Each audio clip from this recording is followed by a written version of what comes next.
Шумрата Довечкевик соят. Здравствуйте, дорогие друзья! Я лисенок Тёпа.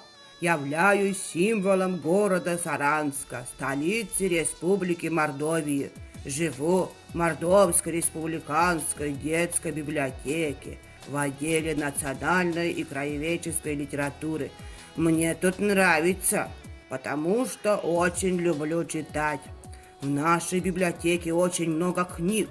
Есть даже книги финно-угорских народов, марийских, удмуртских, эстонских и других. А сегодня я хочу вас познакомить с книгами народов Коми.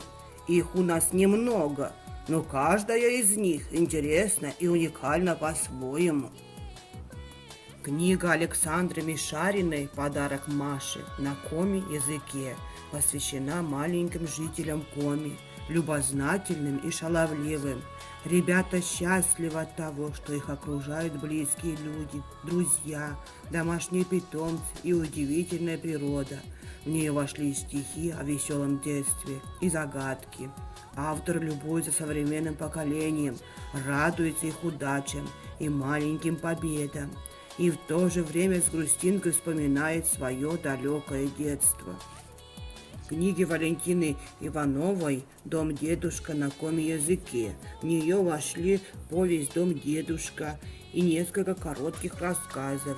Повесть представляет собой цикл рассказов, небольших историй, центральным героем которых является 8-летний мальчик Федя Карманов.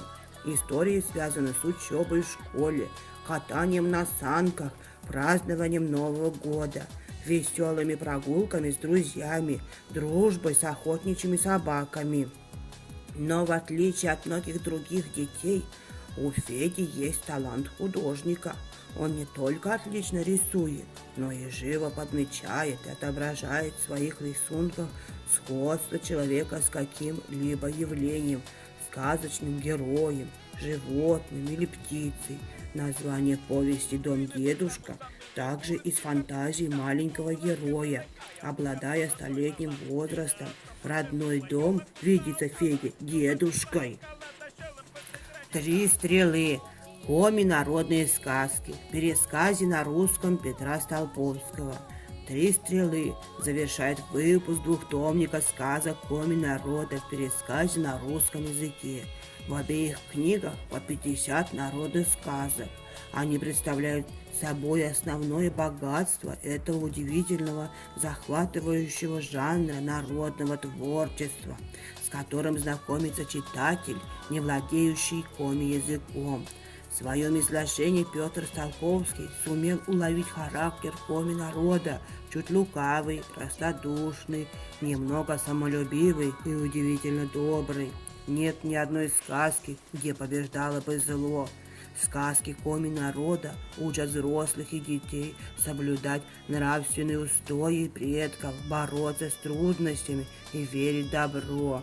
Сказки очень мне понравились, и я вам советую их прочитать. Коми народные танцы. Содержание данной книги составило 29 наиболее ценных фольклорных танцев, бытующих в селах и деревнях. В них переплетаются слова, музыка, движения. Танцы коми народа тесно связаны с годовым крестьянским циклом, часто приурочены к определенным обрядам, празднествам и ритуалам. Эта книга будет интересна для тех, кто углубленно изучает фольклор, культуру, традицию народов Коми. Вот какие замечательные книги есть у нас в библиотеке. Приходите и читайте с удовольствием. Вас-то мазано. До свидания.